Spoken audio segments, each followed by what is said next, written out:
Okay guys, so may tanggap tayo na Samsung. Yan. Samsung J7.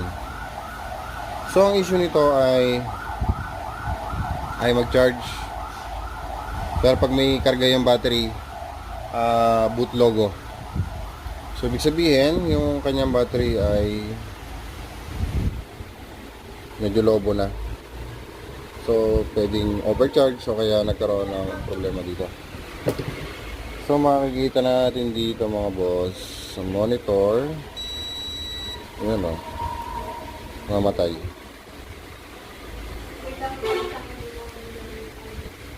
Ibig sabihin, nandito yung problema.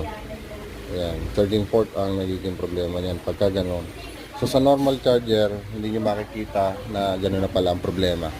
Lolobo ang battery nyo pagka naka-charge pa rin ng diretso. Okay?